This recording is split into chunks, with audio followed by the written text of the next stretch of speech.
All right, welcome to The Explainer. Today, we're pulling back the curtain on artificial intelligence. You know, we all see the magic, but we rarely get a look at the machinery behind it. So today, we're going inside this hidden factory to see what it really takes to build an AI system that actually works. So let's just start with that question. Straight up, what does it really take to build an AI system? Now, if your first thought is that it's all about some brilliant algorithm or a super smart model, well, you're not wrong, but you're only seeing the very, very tip of the iceberg. Here's the thing you've got to understand. The AI model, the part everyone calls the brain, it's really just the final product. It's what comes out at the end of this vast, complex, and usually invisible industrial process. Okay, let's dive into this. To really get our heads around the whole system, we first have to talk about what makes an AI system so fundamentally different from, say, the software on your phone. Think about it. Traditional software is all about rules. It's deterministic. You write code that says, if this happens, then do that. Super straightforward, right? But machine learning systems, they're a whole different beast. They're probabilistic. You don't give them rules. You give them a mountain of data, and they have to learn the statistical patterns for themselves. And that introduces a level of uncertainty and complexity that needs a completely different way of thinking about engineering. You know, the source material we're digging into today puts it perfectly. When we focus only on that shiny AI model, we can see the trees but miss the forest. And that's what we're going to do today. We're zooming out to see that entire, sprawling forest. So let's take our first step back. And what do we see? The absolute foundation of everything: data. A colossal data engineering effort that's required just to feed the AI model. You just can't have AI without data, and getting that data ready is a factory all on its own. You see, high-quality data is the lifeblood of any ML system, and it doesn't just appear out of nowhere. It flows through this massive, carefully engineered pipeline. You got to find the data, ingest it, process it, and clean it up, often have humans sit there and label it, and then store it all so it's ready for training. And yeah, every single one of those steps is a potential point of failure. And the cost of this whole process, it can be absolutely staggering. Get this. For a typical AI model, the cost of paying people to label all that data can be almost 3,000 times more expensive than the computing power it takes to actually train the model. The human effort here is just immense, and it's often the single most expensive part of the entire project. And here's a really sneaky danger. It's called training serving skew. Basically, it's what happens when the data you train the model on is processed even slightly differently than the real-world data it sees later. It sounds like a tiny detail, but look at this chart. It can silently kill your model's accuracy. Google found that just fixing this one issue in their ad prediction systems gave them an 8% boost in accuracy. That's huge! All right, so we've got our data. What's next? Well, now we head over to the AI gym. This is the massive hardware setup where the model actually does its learning, where it gets strong.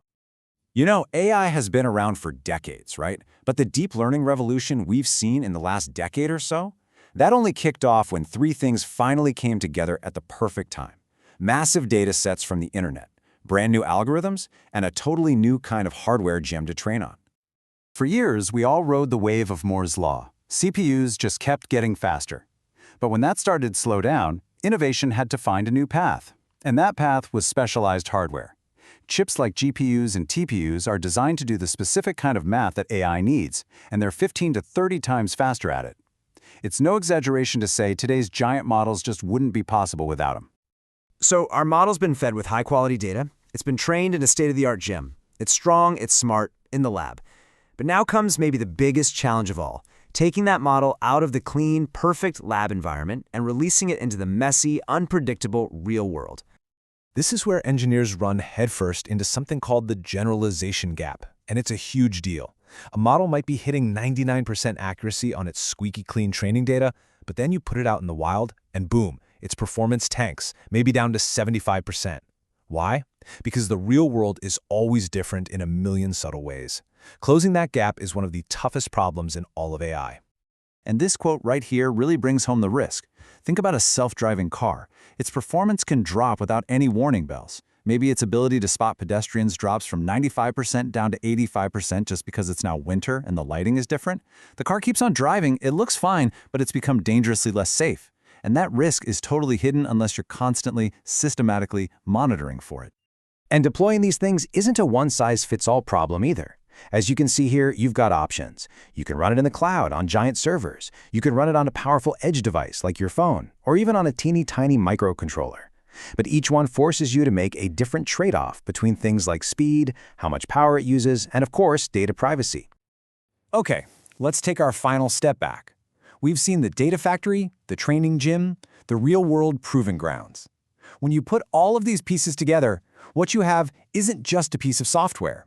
It's a whole new engineering discipline. So welcome to the world of AI engineering. And this is really the key point. AI engineering isn't about some researcher inventing a new algorithm in a lab. It's the complete, holistic discipline of actually building these systems for production, systems that are reliable, efficient, and can scale. It covers the entire life cycle, from the very first byte of data all the way to keeping a live model running day in and day out. And these are the kinds of problems that keep AI engineers up at night. Your model's performance silently getting worse over time, the real-world data constantly changing and drifting, the models themselves getting unbelievably complex, and just the sheer operational headache of keeping the whole thing running smoothly, not to mention dealing with crucial issues like privacy and bias. Look, this whole hidden factory has let us build some of the most powerful technology humanity has ever created. That is not an exaggeration. But when you really understand the sheer scale and the dizzying complexity of it all, it leaves you with one final, absolutely critical question. We've unlocked this incredible power, but have we truly figured out the engineering needed to keep it under control?